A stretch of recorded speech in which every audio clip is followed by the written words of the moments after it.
Reverend Andrea Joyce Carr, and that's me. I'm coming to you this morning with a word from our Word in the House Ministries. And I just want to briefly hit on it because there's so many things going on this season. And I want to encourage you this morning. A lot of you have gone through tests, trials, trauma. And I want to tell you that it's time for your return. It's time for the return in your life. It's time for you to get back everything you lost. But instead of using my words, I want to use the word to help you this morning, to help you get through and become all that you're supposed to be, even as you've had setbacks, even as you stumbled, even as you fell, even as you failed. And so this morning, if you have your Bible, please turn to Luke, the 15th chapter. And we're going to talk about a story that I know you're familiar with. It's the prodigal son. And we're going to talk about it today. I'm going to start at verse 11. And it says, "And he said, a man had two sons. The younger of them said to his father, 'Father, give me the share of the estate that falls to me.' So he divided his wealth between them. And not many days later, the younger son gathered everything together and went on a journey into a distant country. And there he squandered his estate with loose living.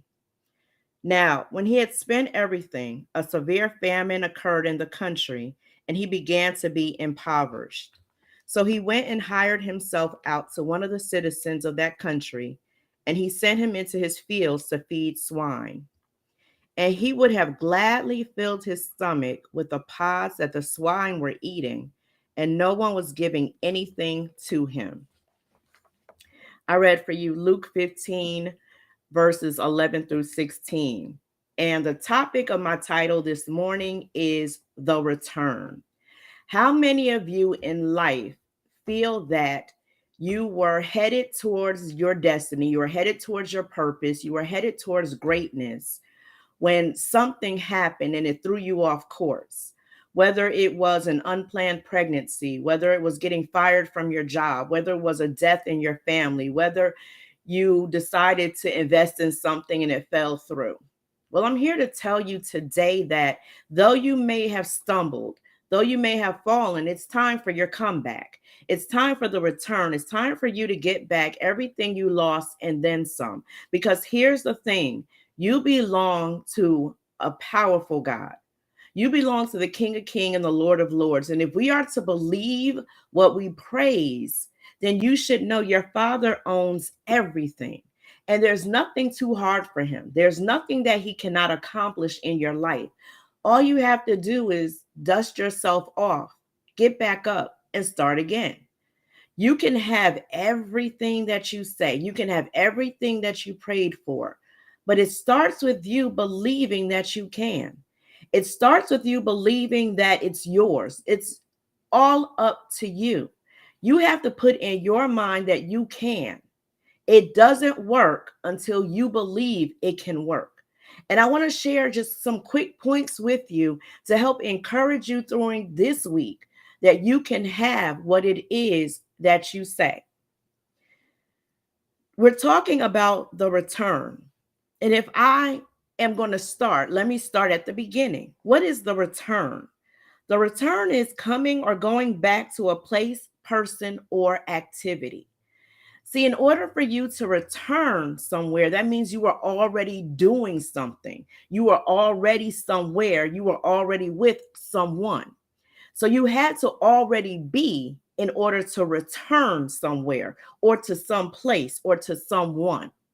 And so, being that you were already there and you may not be there right now, if it is what you want and if it is in the will of God, you can return to it. You have to shift how you think in order to get back to that place where you were. My first point, your return begins in your mind. Your return begins in your mind. Let's talk about the word begins. Starts, performs, or undergoes the first part. That means in order for your return to happen, it has to start.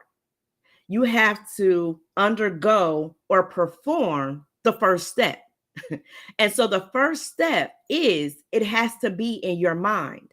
You can't do something, you can't jump into a thing if you don't first think about it. Look at verse 17 in chapter 11, in chapter 15, I'm sorry. He says, it says, but when he came to his senses, your senses, that's your mind, right? He said, how many of my father's hired men have more than enough bread, but I am dying here with hunger? He had to think first. He had to remember something. He had to go back to what he knew. And he knew that though he was in a place of desolation, he was in a place of hunger, he was in a place of lack, he was in a place of trauma, he hadn't always been there. And I want to say to you today, though you're in a place of trauma, you haven't always lived a traumatic life. You haven't always suffered. You haven't always had sorrow. You haven't always been alone. You haven't always been lonely. You have not always been in that negative experience and having those negative feelings that you have at this point. At some point, there was sunshine. At some point, there were good times. At some point, there was enough. There was more than enough. There was plenty. You weren't always hungry. You weren't always broke. You weren't always heartbroken. You weren't always without a job. You weren't always homeless. You weren't always. And so, in your mind, you have to begin to think where you want to be. Do you want to stay where you are, or do you want better for yourself? Now, I'm not saying this is an overnight thing. 1, 2, 3, I think it, and it's right there. It may take a minute, but you got to first start with your mind. Your mind is your most powerful tool. You can talk yourself into negativity just as well as you could talk yourself into positivity. You can think yourself out of a situation. Now, it may not happen as soon as you think it, but in thinking, you begin. Okay? So I want you to put into your mind this week that you are going to begin working on getting out of the diverse situation that you're in. Not diverse, but diverse. The traumatic, negative place that you are in right now. I want you to begin to think on some good things. Think on what it was like before you got in to the situation you're in, before the trouble came, before the trauma happened, before they disrespected you, before they betrayed you, before they gossiped about you, before they lied on you, before they left you, before they left. I want you to go back to when you had peace, when you had joy. I want you to put your mind into, I'm going to change and I'm going to focus on being grateful and having gratitude for the good things that happened in my life. So then you go there. The second point, your return builds with your words. Your return builds with your words. Builds means to construct something. It means to put something together that may not have been there. So you go to verse 18 and 19 in the Bible, and it says, I will get up and go to my father, and I will say to him, Father, I have sinned against heaven and in your sight. I am no longer worthy to be called your son. Make me as one of your hired men. So he put together a plan. He knew that he deserved better. He knew that he didn't want that life. He knew he wanted something else. He didn't want to be with the pigs and eat slop when his father was rich and had much. He said, even if I am a servant of my father, I still will do better than what I'm doing now. So he formulated a plan and put his words together. And his words were, I'm sorry. I'll get up and tell him, I've sinned against heaven. I've sinned against you. I've been wrong. I made wrong decisions, and I'm going to do something different. Listen, sometimes we have to humble ourselves. Sometimes we have to admit we made a mistake. Sometimes we have to think on those things that we did wrong and say, you know what? Let me go back and apologize to someone that I did wrong. Let me go back and make things right. Maybe it was in my lap, but then there are times that things are done to us that we don't deserve. And we don't have to go back to that situation. We don't have to go back to that circumstance, but we need to formulate a plan. We need to say, okay, this happened in my life and it was unfortunate. It hurt me. What steps do I need to take? And put together your words. You know, life and death is in the power of the tongue. You know, just like you can build something up with your words, you can tear something down. So be mindful of what you say. Be very careful of what you say because you will have what you say. If you think things aren't going well in your life and you speak it, guess what? Now you are bringing to yourself those negative words. If you're always saying things are boring, they will be boring. If you say things are not going your way, guess what? They won't go your way. It's up to you to bring life into your life. You have to speak those things that are not as though they are. If you begin speaking what you want, you will begin attracting what you want. So you have to stop sitting down in the muck and mire of your life saying, woe is me. I'm so bored. Nothing happens good to me. I haven't accomplished anything. Nothing worthwhile is happening. And instead, say, you know what? I'm a millionaire. I'm healed. I'm loved. I'm important. I will be the next vice president. I will be the next lawyer. I will get my degree. I will find the money. I will have love. I will love someone. You have to start speaking those words into your atmosphere. For your return, and you want something different, speak differently. If you've fallen, let's not focus so much on falling. Let's focus on the getting back up. Let's focus on the dusting ourselves off. Let's focus on moving forward. Point 3, your return blossoms with your actions. Your return blossoms with your actions. Well, what do I mean by blossom? Develop, to come into one's own, a peak period or stage of development. See, already in your mind, you say you're going to start. You're going to get back up. You're going to be better. Then with your words, you speak that life into yourself. You speaking so you can attract. Now, 3, your actions are important. Your return will blossom because of what you do. Now, I can speak a whole lot and I can think a whole lot, but if I don't do anything behind that, nothing will get done. So it's up to me to put action to my thoughts and my words. It starts in your mind, you speak it with your mouth, and then you do it. Look at verse 20, the A clause. So he got up and came to his father. He got up. The act was getting up. The act was going forward to do what he said he was going to do. Without action, you cannot accomplish anything. I can think all day long that I'm a millionaire, but if I'm sitting on my couch eating bonbons and watching the next reality show, I'm not going to be a millionaire. I can speak with my mouth and say I'm going to be a millionaire, but if all I'm doing is talking your ear off, talking their ear off, I'm not going to be a millionaire. It takes me getting up and working my words. So I have to get up and put together the plan I thought about, the plan I spoke about, and actually act it out. So that might mean going to classes and doing training.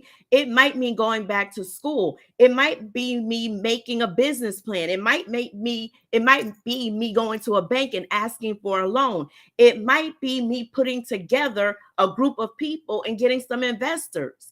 The point is, I need to act on what I've said and what I've thought. He did. He got up. So some of you right now are saying that there are things you want to do with your life. And I'm encouraging you today to get up. Get up. Get up out of your depression. Get up out of your sadness. Get up out of your broken heart. Get up out of your frustration. Get up out of your failure. Get up out of that sadness. Get up. Get up and begin working what you're thinking and what you're speaking. Work the work. It's time to stop talking so much. Don't you know in this season you need to move in silence? I don't mean for yourself, I mean around other people. You don't have to tell 100 people what you're doing. Go and do it. Because, see, there are people in your life that don't want you to succeed. I need you to understand everybody that says it's not for you. In front of you, they're doing this. Behind your back, they're just like, nah, she ain't going to do it. No, he's not going to do it. How dare they think they could do it? Don't they know they came from the projects? Don't they know they have no degree? Don't they know they broke? And there are others that are behind you saying they don't deserve it. They didn't do what I did to get what I have. Why should they have it? So every time someone pats you on the back, it's not a good thing. And you don't need to tell them your plans. Guess what? They'll know your plans when your plans come to fruition. There's some people, they don't need to know what you're doing until it's already done, until you're already successful, until it's already accomplished, so they don't throw you off. Finally, my last point, your return benefits others with your confession. What is benefit? What do I mean by benefit in this context? An advantage or profit gained from something. People will benefit. Others will benefit by your confession. Look at verse 21. And the son said to him, Father, I have sinned against heaven and in your sight. I am no longer worthy to be called your son. But guess what happens? His father in verse 22 said to his slaves, quickly bring out the best robe and put it on him, and put a ring on his hand and sandals on his feet. And bring the fattened calf, kill it, and let us eat and celebrate. For this son of mine was dead, and he has come to life again. He was lost, and he has been found. And now they can begin to celebrate. What happens with his confession?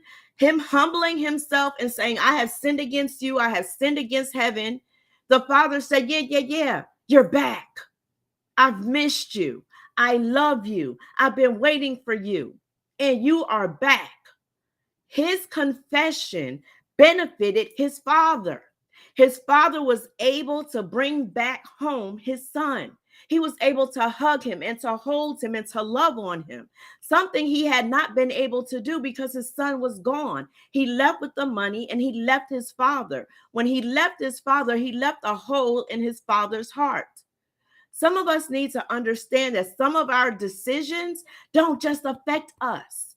They affect those connected to us. Sometimes we think we're all alone. I made this choice. I made this decision. It's all about me. But who have you left behind? Who have you walked away from? Who is mourning your loss today? There are people who are waiting for you to return. There are people who are waiting for you to come back. There are people who are waiting for you to succeed. I don't know what you're supposed to do. I don't know your purpose. But there are some that are authors, some who are called to preach, some who are called to teach, some who are called to design, some who are called to sing, some who are called to dance, some who are called to minister, some who are called to give a good word, to encourage, to be a philanthropist. There are those that are called to do a thing, to play a sport, to do something.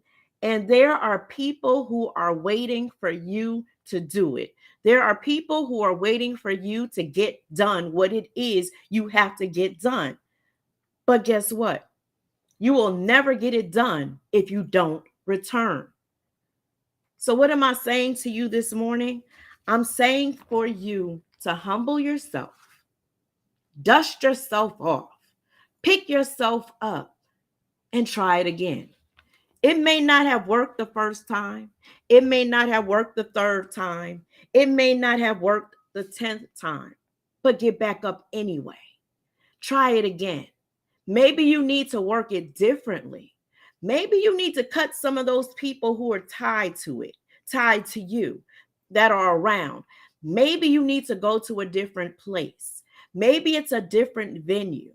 Whatever it is, start with your mind. Let it begin in your mind. Let it begin in your mind as a thought. And as you have that thought, speak positivity to yourself. Speak positive. Allow yourself to walk into the blessing. Listen, life is short. Days are not guaranteed. It's time for you to stop letting your life pass you by. It's time to stop being an observer and be a participant in your life. I believe in you. I believe in the power that's in you. And I believe you can have what you say. Just do the work. Work your words this week. Do me that favor. And whatever you put down, whatever you walked away from, whatever you buried, whatever you allowed to go away, I want you to work on bringing it back to your life. I want you to work on doing it. I want you to work on putting together your life the way you want it to be. Stop being an observer and be a participant in your life. This is Andrea Joyce. I'm with in the House Ministries, Word in the House Ministries, with Ministries, and I thank you for your time this morning.